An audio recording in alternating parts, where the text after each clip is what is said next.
Uma realização da turma de Direito do 6º período da Univassouras Campus Maricá. Olá, pessoal! Está começando mais um episódio do Direito Pode.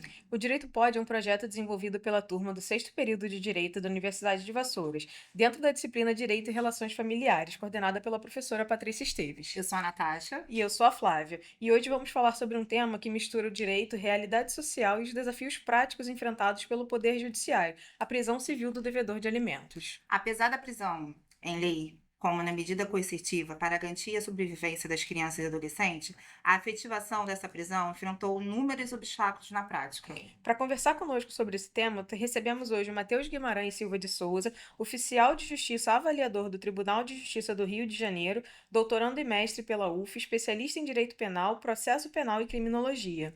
Também recebemos Tatiana Guaranis Matescos, chefe do cartório da Vara de Família da Comarca de Maricá, que vai compartilhar conosco a realidade administrativa na prática enfrentando pelo judiciário. Sejam muito bem-vindos ao Direito Pode. A gente trouxe aqui para vocês um brinde pela participação de vocês, uma canequinha do nosso podcast. Já veio com brinde? Então, doutor Matheus, a prisão civil por dívida de execução e ordinário jurídico brasileiro, por que devemos os alimentos pode ser preso? O devedor de alimentos é até bastante interessante isso, porque a gente, em regra, não tem prisão civil por dívidas aqui no Brasil, né? Diferente, de repente, de outros países, mas no Brasil não temos a prisão civil por dívidas, né? Tínhamos a previsão na Constituição da prisão do depositário infiel, né? Que já foi declarada como não sendo compatível com a nossa Constituição, mas ficou valendo ainda a possibilidade de prisão do devedor de alimentos, né? Então, a gente tem previsão tanto no ponto de vista do nosso ordenamento jurídico nacional e também internacional, que permite e viabiliza a prisão civil do devedor de alimentos. Certo. Tatiana, qual a finalidade da prisão civil? É punir ou é obrigar o pagamento da dívida? Então, primeiramente, boa noite. A prisão civil do devedor de alimentos, ela, como o colega já disse, existia na antiguidade a possibilidade de prisão por dívida. Isso, com os direitos fundamentais, caiu por conta da proteção à liberdade, mas a dívida de alimentos, ela lida também com a questão da dignidade da criança de receber alimentos. Então, a prisão civil de devedor de alimentos, apesar dela não ser punitiva, porque nós já temos essa evolução dos direitos fundamentais, ela ainda tem um caráter coercitivo muito forte para garantir o direito da criança. Doutor Matheus, existe muita confusão entre prisão civil e prisão penal. Qual é a principal diferença entre elas? A grande diferença está em relação à finalidade, né? A gente tem aí a prisão penal, que ela tem, dentre várias teorias, né? Ela tem um caráter retributivo, né? Então você tem que retribuir o mal que aquela pessoa fez. Tem várias outras teorias, né? De prevenção especial, prevenção geral de intimidação, para evitar a prática de crimes. Então opera sobre uma outra lógica, né? A prisão penal.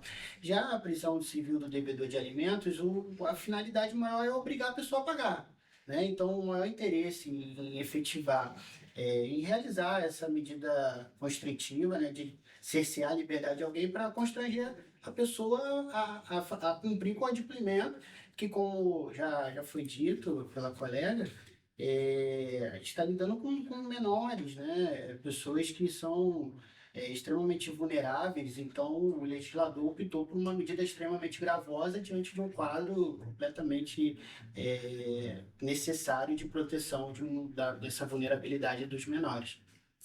Certo. E na prática, quais situações mais chegam ao judiciário envolvendo a inadimplência alimentar? Geralmente, os devedores de alimentos, eles começam pagando os alimentos em determinado momento por questões pessoais, né? Porque existe muito essa questão da beligerância entre as partes, assim, o pai e a mãe acabam que não visualizam os alimentos como direito da criança, sim como parte ali da disputa entre eles, entre o rompimento do vínculo. O devedor acaba parando de pagar. E aí esse inadimplemento acaba se tornando repetitivo e geralmente também esses são os maiores casos, em que começa pagando e depois para de pagar. Ou paga parcialmente, paga uma parte. Entendi. E vocês diriam que tem um período que isso ocorre mais? Por exemplo, até um período mesmo de tempo, de ano, ou chega uma época do ano em que vocês recebem mais casos assim, Então, ou, por exemplo, o tempo que deixa de pagar. não, é muito pessoal. É por isso que eu digo que tem muito a ver com a questão privada do casal, né, do ex-casal, porque na verdade depende da dinâmica entre eles e que isso acaba acarretando a paralisação do pagamento da dívida de alimentos. Certo. Muito se fala sobre a dificuldade de localizar o devedor. E esses são os maiores desafios que enfrentamos pelos oficiais de justiça. Qual seria melhor? Olha, essa acho que é acho que é, sem dúvida, a pergunta mais difícil, né? Porque o nosso dia a dia, você conseguir localizar uma pessoa normalmente já é difícil. Quando a pessoa está devendo pensão, aí é mais difícil ainda, né? Eu sempre brinco porque é muito difícil a gente conseguir efetuar prisões, né? Tem toda uma dificuldade prática, né? E às vezes questões sensíveis assim que a gente às vezes nem imagina. Daqui a pouco eu vou falar um pouquinho melhor sobre isso em outras perguntas, mas é realmente muito difícil a gente conseguir localizar as pessoas, tá? Hoje a gente tem a facilidade da internet, só que mesmo assim teve uma decisão recente agora do STJ proibindo a prisão no caso de intimação por telefone, então não seria válida a intimação por telefone para fins de prisão. A decisão recente agora do STJ, que já vinha decidindo nesse sentido, mas consolidou o entendimento nessa linha de pensamento. Então já era difícil localizar as pessoas, que elas se mudam, aluguel e vão para outro lugar, e o Brasil é enorme, né? O Brasil diga, continental, né? Então ela se muda, vai para outro lugar e a gente não consegue localizar. E aí quando finalmente a gente conseguia localizar através do telefone, vem algumas decisões limitando, eu entendo a razão também dessas decisões, mas limitando ainda mais essa localização que a gente conseguia através do telefone. Uma curiosidade, na verdade, essa limitação do telefone na hora de intimar para pagar a dívida, né? A intimação para pagar a dívida não pode ser feita pelo telefone. Não, na verdade ela pode ser feita. Porque não é cabível a prisão em virtude dessa intimação que foi feita Dessa pelo telefone. intimação, sim. É isso que é importante também deixar claro, que a intimação continua sendo feita, tem os padrões estabelecidos no Código de Normas do Tribunal do Rio de Janeiro, tem também estabelecido pelo CNJ, né, os dados que a gente precisa ter a certeza, basicamente é ter certeza de aquele destinatário que a gente está falando, aquele telefone, aquele número a gente está falando com fulano de tal, né? Então são algumas normas que tem para poder ter essa garantia, né? Mas para intimar é possível, e agora para poder viabilizar a expedição do mandado de prisão aí já não seria possível. Então, na prática fica complicado, porque você consegue achar o cara por telefone depois de ter rodado 3 anos procurando ele, e aí ele não paga e fica por isso mesmo, porque você não pode prender por causa, porque a gente teve a intimação através do telefone. Aí é complicado. Certo. Então, doutora Tatiana, do ponto de vista do cartório, quais são os entraves processuais mais frequentes nesses casos? Então, ele estava falando da questão das pessoas se mudarem e tudo mais. Eu acho que em Maricá, em particular, eu, por exemplo, moro numa área urbana, mas a maior parte da região de Maricá não é uma área urbana, que você tem que identificar por quadra, por lote. Muitas vezes E falta hoje em informação. dia, assim, esse transtorno de CPF com as empresas locais são horríveis, porque cada hora dá um número diferente ou localidade, e é muito ruim, né? Sim, isso é ruim, apesar de que eu acho, e aí falando um pouco da questão de hoje em dia a gente tem os sistemas, o Infojude e tudo mais, para a gente tentar localizar esses endereços. Ainda assim, os endereços em Maricá são difíceis de localizar.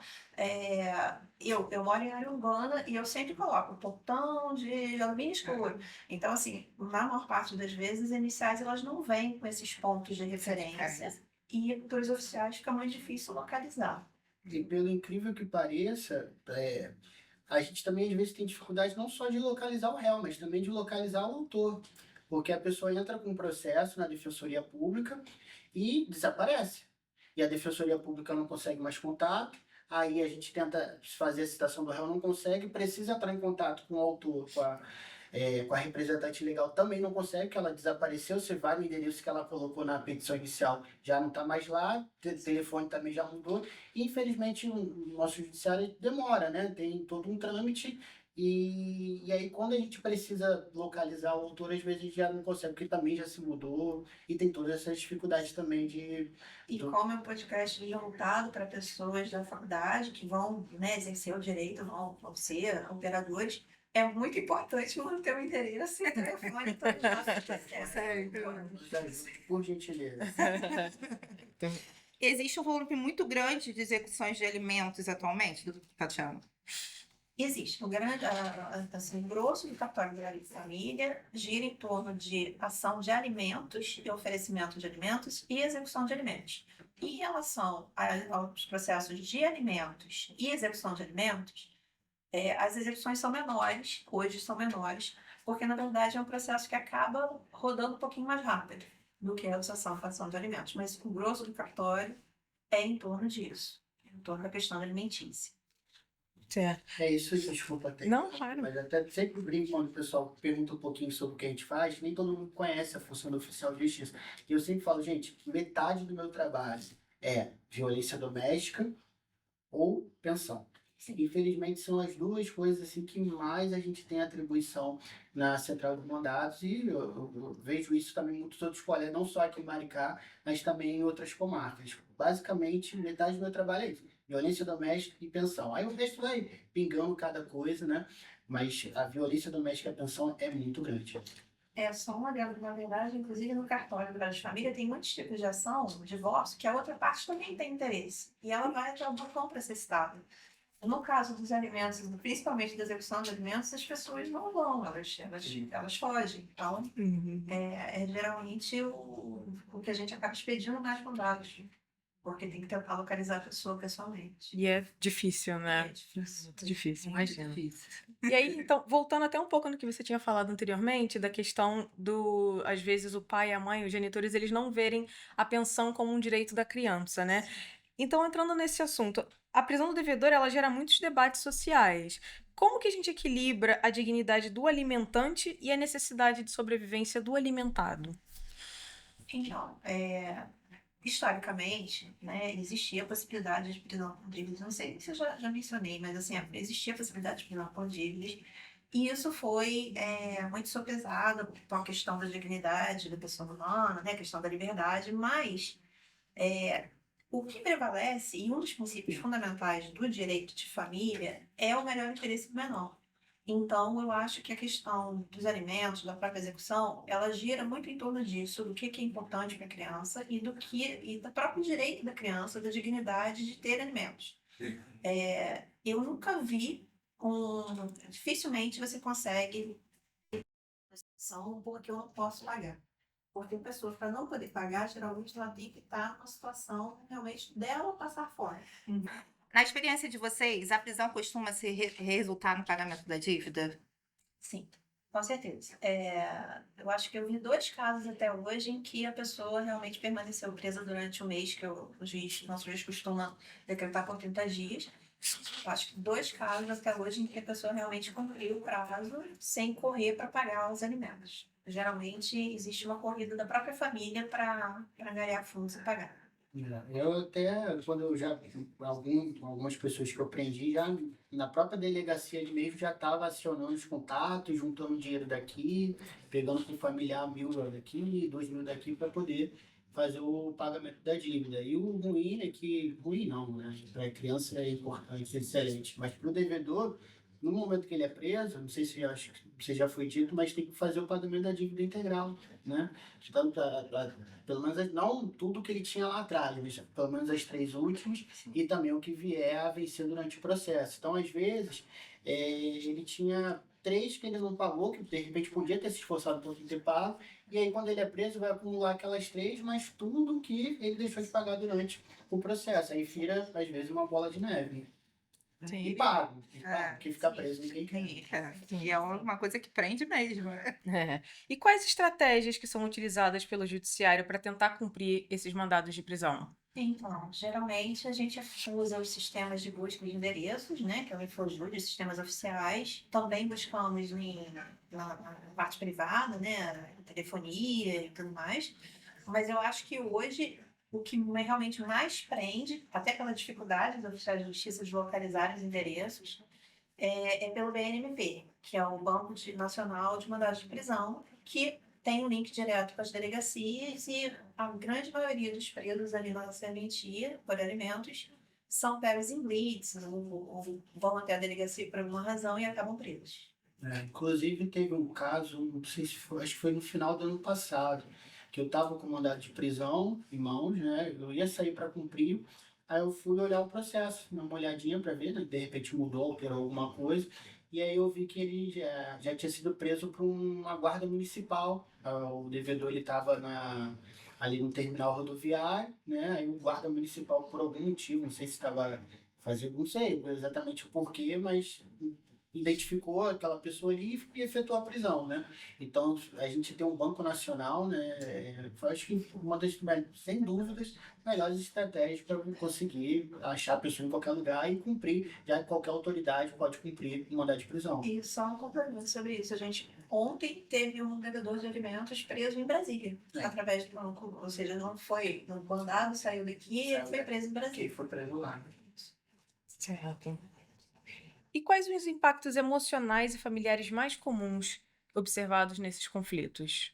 Olha, aí eu já posso falar com propriedade, porque eu vejo o drama, né, não só do devedor, mas da família como um todo. Eu vejo dos dois lados, né, porque de um lado tem o autor, né, da pensão, do processo de alimentos, que quer praticamente a subsistência, né, do seu filho, e tenta procurar ali, localizar, e o valor às vezes é muito pequeno, né, para as necessidades hoje em dia. Às vezes eu vejo o processo, está pedindo R$ 300, R$ 400, é um valor que a gente sabe que é insuficiente. Você vai no mercado hoje em dia, R$ 400 não dá para nada, né? Não consegue mais fazer uma compra de mês. Então, desse lado tem um drama muito grande, né, de praticamente estar implorando, às vezes uma situação de necessidade extrema, de miséria, né, e não consegue, às vezes, a prestação jurisdicional no tempo ali que seria necessário, né? Um pedido de alimentos é algo que é urgente. E do outro lado, a gente tem também, às vezes, nem sempre, mas às vezes o cara que está na luta, né? O perrengue. Eu já aprendi pessoas durante a pandemia que perderam emprego, né? Estavam em situação realmente difícil e não conseguiram fazer o pagamento no tempo correto, né?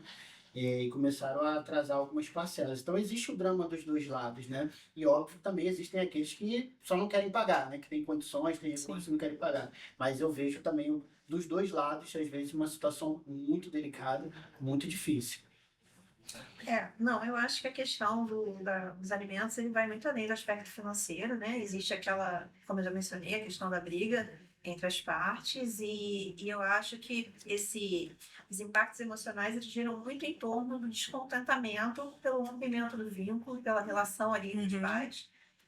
Acaba que tumultua o processo, fica aquela coisa reiterada, como se eles estivessem fazendo queixa para o juiz e não propriamente cobrando objetivamente uma dívida ou querendo resolver uma questão patrimonial de pagar uma dívida. Acaba sendo uma rixa entre os dois. Sim, sim. Eu vejo direto, eu chego para intimar o rapaz, mas poxa, mas eu já dou isso, eu já dou aquilo, eu já tô pagando metade, não sei o que, mas tudo bem, é teu filho, você não tá fazendo favor, né? É obrigação, né? Mas mesmo assim existe, e é bem interessante isso. Eu tava até vendo hoje em dia decisões do STJ, porque eles sempre me questionavam, mas eu tô dando dinheiro para ela tá gastando com os homens dela, O que mais tem, né? O que mais tem. E aí eu estava pesquisando um pouco sobre isso, até para conseguir dar uma resposta melhor. E hoje em dia é muito comum a possibilidade de uma ação de exigir contas, né? Então, o alimentante, ele pode entrar com uma ação de prestação de contas, né?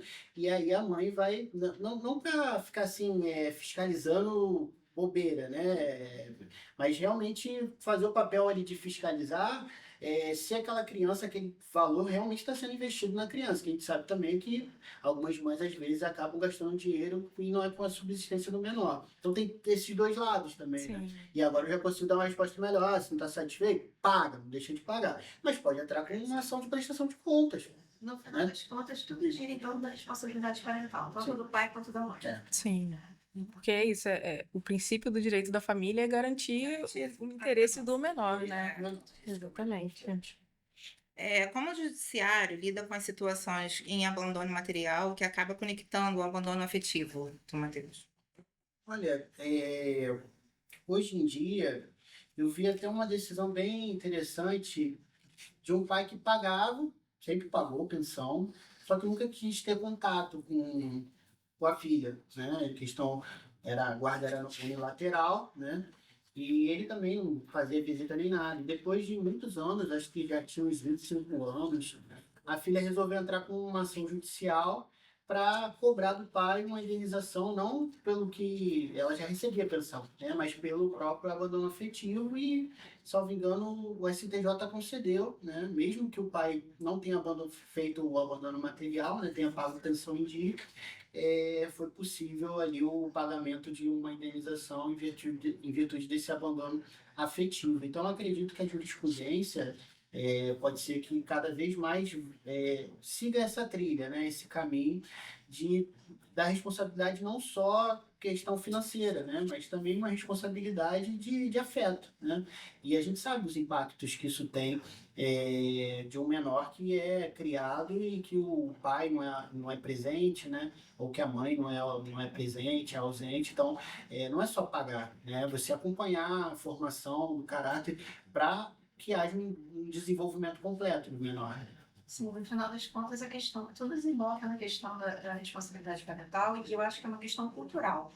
Tanto a execução de alimentos, a fuga do não pagar, a questão da afetiva, tudo é uma questão cultural que a gente precisa desenvolver melhor, de conscientização.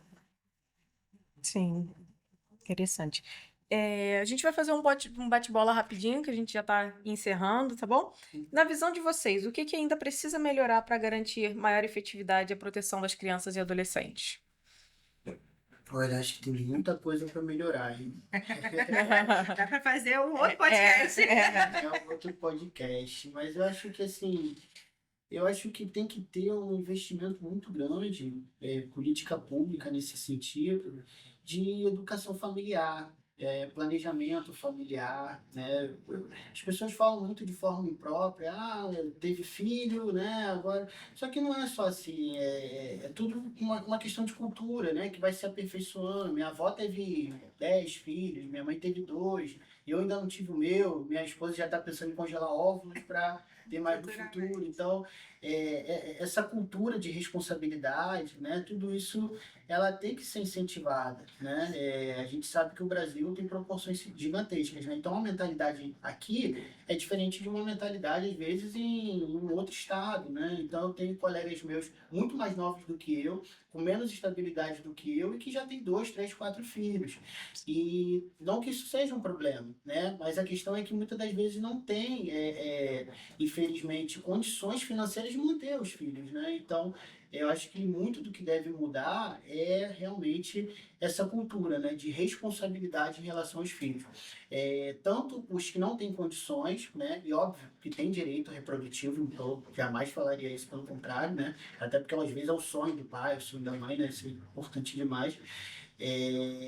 Mas não só os que não têm condições, mas também os que têm condições de serem responsáveis por isso, que tem muita gente, eu tenho pessoas próximas a mim, que os pais têm condições financeiras e que são completamente relapsos em relação ao filho, né? Que anda com carrão e coloca o filho numa escola muito ruim, né? Então não consegue entender a importância do acompanhamento e desenvolvimento daquela criança. E eu não sei se você nota que as pessoas elas acabam priorizando o vínculo. É como se elas tivessem o filho em razão do vínculo. E aí, quando o vínculo termina, é como se eles rompessem com o filho também. Sim. Enquanto o filho não tem nada. Não tem a obrigação, né? E o planejamento que você mencionou é planejamento em relação à criança, independente do vínculo. Você pode ter um relacionamento da forma que você quiser, intenso, casar em 3 meses, não tem problema nenhum.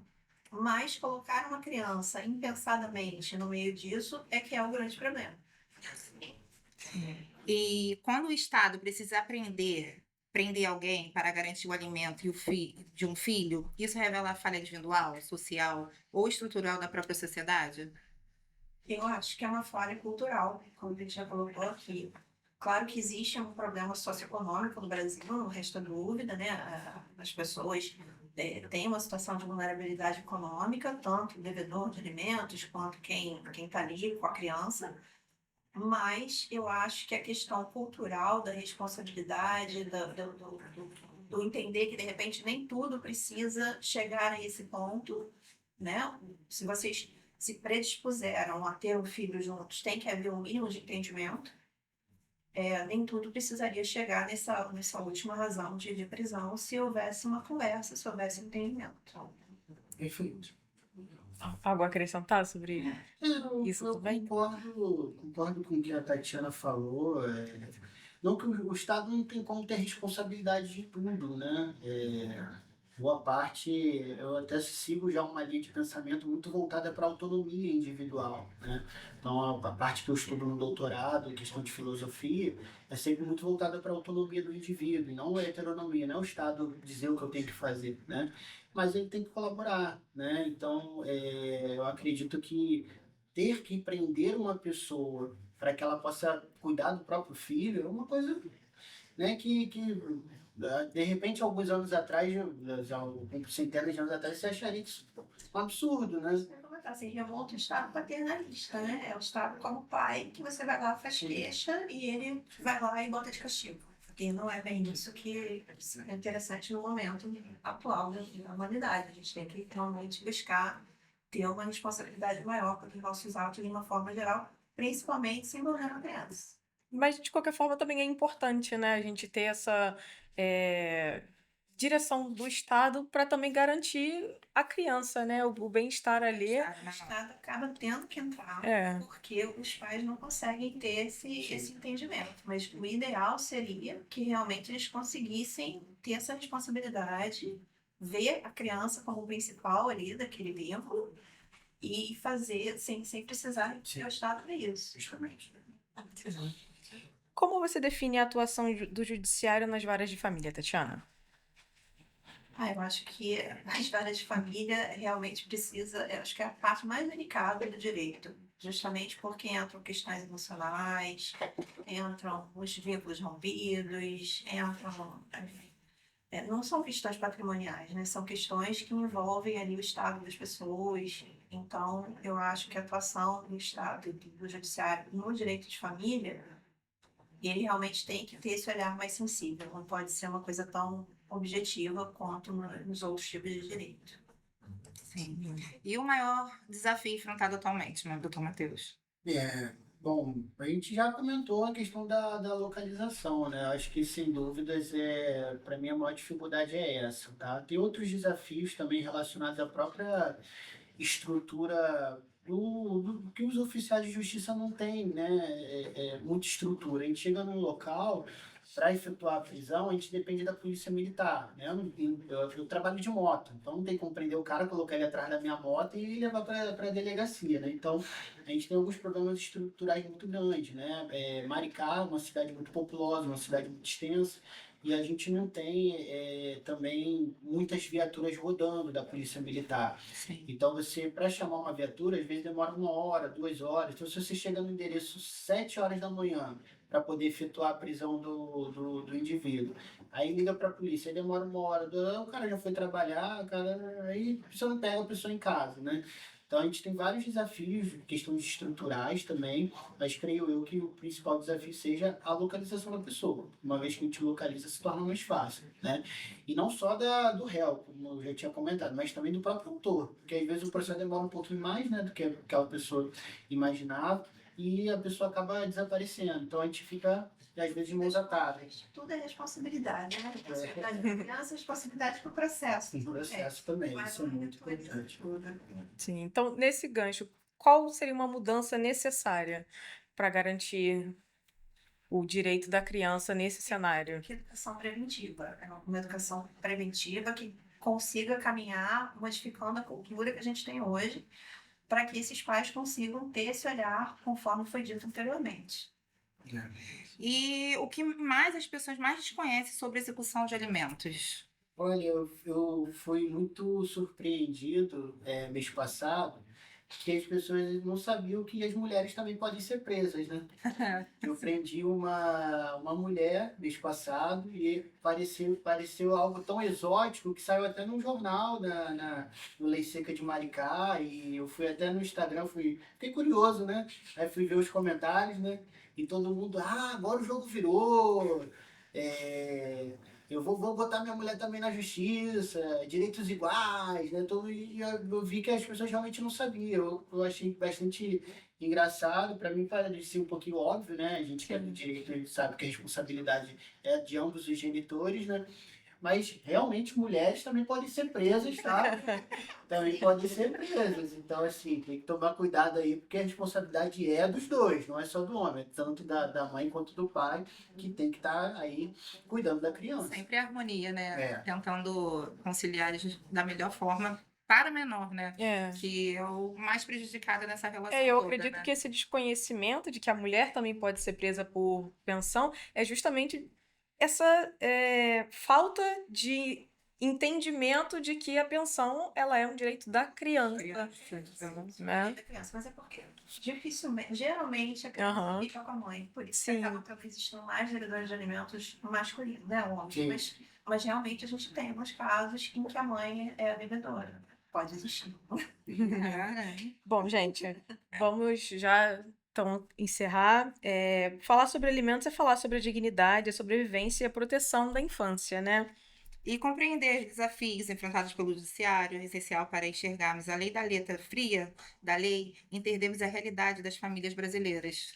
Dr. Matheus e Tatiana, muito obrigada pela presença de vocês, por compartilharem conhecimento tão valioso. Se quiserem falar alguma coisa, para a gente finalizar. Eu agradeço o convite, aproveito também para parabenizar vocês pela iniciativa. Obrigada. Muito bacana.